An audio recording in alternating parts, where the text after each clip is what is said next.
Hello students, welcome to solid when classes. मेरा नाम है मयंक अवस्थी और हम लोग डिस्कस कर रहे हैं motion in straight line physics class 11 chapter 3। तो आज जो टॉपिक हम लोग डिस्कस करने वाले हैं वो क्या है? Free fall. तो जब हम फ्री फॉल की बात करते हैं तो बेसिकली फ्री फॉल क्या है?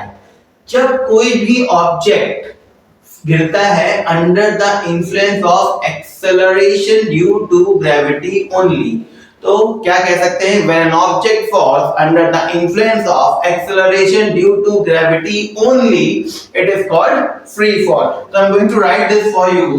We can say that when an object falls under the influence of acceleration due to gravity only,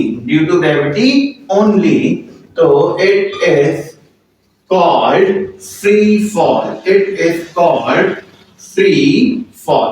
तो उसे हम क्या बोलते हैं? फ्री फॉल बोलते हैं। तो जब कोई भी ऑब्जेक्ट अगर गिर रहा है under the influence of acceleration due to gravity only, तब इसे हम क्या बोलते हैं? फ्री फॉल बोलते हैं। तो फ्री फॉल, जैसे कि एग्जांपल, मैं ये पेन रखने की कोशिश कर रहा हूं, यहाँ पे मैंने ये पेन रखा बट ये नीचे चला गया। क्यों चला गया नीचे? से आप सभी लोग जानते हैं it is going downwards due to acceleration of gravity. Earth का एक्सेलरेशन है, क्योंकि हम लोग अर्थ पे खड़े हैं। अगर सपोज किसी और प्लेनेट पे होंगे तो उसका एक्सेलरेशन ड्यू टू ग्रेविटी आएगा। अलग अलग प्लैनेट्स का एक्सेलरेशन ड्यू टू ग्रेविटी अलग अलग होता है। ओके, तो मैं बता दूं, जो जी होता है acceleration due to gravity, acceleration due to gravity, वो क्या होता है? G is equal to G into M upon में आर स्क्वायर। जी क्या है? आपका यूनिवर्सल ग्रेविटेशन कांस्टेंट है। इसकी value 6.67 into 10 to the power minus 11 होती है। अगर हम यूनिट की बात करें तो यूनिट क्या होती है? Newton metre square kg minus 2। Okay, और m क्या है? m यहाँ पे है मास ऑफ प्लैनेट। क्या है? Mass of planet. और r क्या है आपका? Radius of planet. r हमारा क्या है? Radius of planet. तो ये जो वैल्यू तो अर्थ पे है तो मास ऑफ अर्थ और रेडियस ऑफ अर्थ पुट करेंगे।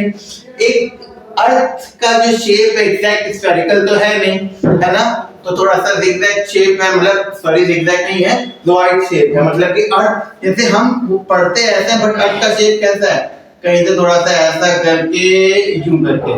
तो अब अगर हम इसको एग्जैक्ट स्फीयर बनाएं तो थोड़ा सा कैसा बनेगा? ऐसा सा अर्थ स्फीयर बनेगा, है ना? तो ये जो पार्ट यहाँ से जितना कम है इस तरफ क्या है उतना एक्स्ट्रा है। Is it clear? तो अर्थ को हम इमेजिन करके चलते हैं कि उसका शेप कैसा है? स्फेरिकल है। तो जो हम gravity acceleration due to gravity लेके चलते हैं वो एवरेज वैल्यू लेके चलते हैं, जो कि कितनी है? 9.8 मीटर पर सेकंड स्क्वायर। अर्थ पे जो g की वैल्यू है वो कितनी है? 9.8 मीटर पर सेकंड स्क्वायर। और कभी-कभी इसको अप्रोक्सीमेशन में लेके अकॉर्डिंग टू द न्यूमेरिकल हम 10 मीटर पर सेकंड स्क्वायर भी ले लेते हैं। अगर कोई कैलकुलेशन में हमें इसको लेके थोड़ी सी फिजिबिलिटी हो रही है तो हम लोग 10 मीटर पर सेकंड स्क्वायर भी ले लेते हैं। अब देखो पोल्स पे क्या होता है? ज्यादा कर्वी होता है, तो पोल पे रेडियस क्या हो जाएगा? कम हो जाएगा। तो पोल्स पे जी की वैल्यू क्या हो जाएगी? बढ़ जाएगी। और इक्वेटर पे आर की वैल्यू बढ़ जाएगी। तो पोल्स पे एट पोल्स जी की वैल्यू क्या होती है? मैक्सिमम होती है। और एट इक्वेटर जी की वैल्यू क्या होती है? मिनिमम होती है। तो ये जो 9.8 मीटर पर सेकंड स्क्वायर आता है ये हमारी एवरेज वैल्यू होती है, जो कि हम ऐसा मान के चलते हैं कि थ्रू आउट द अर्थ यही हमारी वैल्यू रहेगी, बट एक्चुअली में ऐसा नहीं होता है। अर्थ के सरफेस पे भी जी की वैल्यू वेरी करती रहती है। और कैसे वेरी करती है? Above the surface of the earth जाएंगे या below the surface of the earth जाएंगे तो भी जी की वैल्यू पे क्या फर्क पड़ेगा, ये हम लोग पढ़ेंगे जब हम ग्रेविटेशन चैप्टर कवर करेंगे, तो उसमें हम लोग डिटेल्स में पढ़ेंगे। फिलहाल हाँ, एक चीज और, जो ग्रेविटेशन कांस्टेंट है ये हमेशा सेम रहेगा, इसकी वैल्यू पे कोई फर्क नहीं पड़ेगा। तो बात हम लोग जो कर रहे थे वो किसकी कर रहे थे? फ्री फॉल की बात कर रहे थे। किसकी वो बात कर रहे थे? फ्री फॉल की बात कर रहे थे। तो जैसे ये ऑब्जेक्ट है, मैंने रखा तो ये नीचे गया, क्यों गया? क्योंकि इसके ऊपर एक्सेलरेशन ड्यू टू ग्रेविटी लग रहा है। अच्छा देखो ये अभी ये मैंने रखा, ये नीचे गया under the influence of acceleration due to gravity, ये क्या हो गया? फ्री फॉल हो गया। अच्छा ये क्या हुआ? क्या ये फ्री फॉल था? ये वाला ये फ्री फॉल था, ये भी फ्री फॉल था, लेकिन यहां से यहां तक नहीं था। जैसे ही मैंने इसको रिलीज किया अपने हाथ से तब ये फ्री फॉल था। अच्छा तो इस वाले फ्री फॉल में और इस वाले फ्री फॉल में क्या अंतर है? ये वाला जो फ्री फॉल है इसमें जब मैं छोड़ रहा हूं इनिशियल वेलोसिटी क्या है इसकी? जीरो। अभी ये ऑब्जेक्ट कहां पे? रेस्ट पे। तो ये फ्री फॉल में इनिशियल वेलोसिटी क्या है? जीरो। अच्छा जो सेकंड केस था फ्री फॉल का, सेकंड केस था जो फ्री फॉल का, ऐसे करके इसमें क्या है? मैंने यहां से यहां पे छोड़ा, तो जब मैं इसको छोड़ रहा हूं उस टाइम ये मार्कर रेस्ट पे नहीं है। तो सेकंड केस भी फ्री फॉल है बट उसमें इनिशियल वेलोसिटी जीरो नहीं है। और थर्ड केस में लूं ये, तो क्या ये फ्री फॉल है? ना, ये फ्री फॉल नहीं है, क्योंकि पूरे टाइम में मेरे हाथ में ही था, तो मेरे हाथ की वजह से इस पे एक्सेलरेशन भी लग रहा होगा।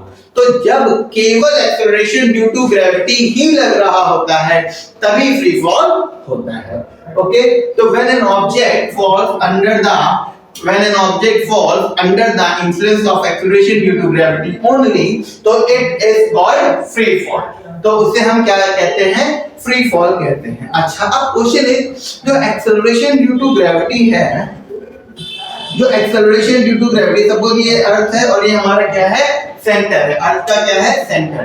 तो एक्सेलरेशन ड्यू टू ग्रेविटी किस तरफ डायरेक्टेड होता है? वो हमेशा सेंटर, जी जो है सेंटर ऑफ द अर्थ की तरफ डायरेक्टेड होता है। चाहे अगर आप यहाँ भी खड़े हैं तो ऐसे करके लगेगा, यहाँ पे खड़े हैं ऐसे करके लगेगा, इधर खड़े हैं तो ऐसे करके लगेगा, कहीं भी आप खड़े हैं वो हमेशा किधर की तरफ डायरेक्टेड होगा? Toward the centre of the earth. Acceleration due to gravity is always directed towards the center of the earth। या कोई भी प्लैनेट होगा, कोई और प्लैनेट होगा तो उसके सेंटर की तरफ डायरेक्टेड होगा।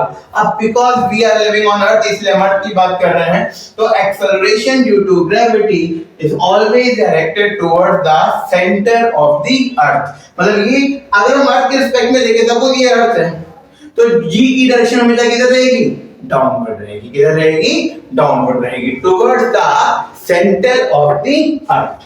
अच्छा अब फ्री फॉल में हम देखते हैं क्या क्या चीजें होती हैं। देखो अब सपोज मैं ये मार्कर ऊपर फेंक रहा हूं, जैसे मार्कर है मैंने ऊपर फेंका, तो देखिए कब तक ऊपर जा रहा है? ये मार्कर कब तक ऊपर जा रहा है? देखो हो क्या रहा है। अब जैसे मैं यहाँ पे बोर्ड पे आपको दिखाता हूँ, सपोज ये बॉल है, ये बॉल मैंने ऊपर फेंकी, ये बॉल मैंने ऊपर की तरफ फेंकी, तो सपोज ये बॉल मैंने फेंकी 100 metre, let me take 98 metre per second से ये बॉल फेंकी। किससे फेंकी? 98 मीटर पर सेकंड से ये मैंने बॉल ऊपर की तरफ फेंकी। Is it clear?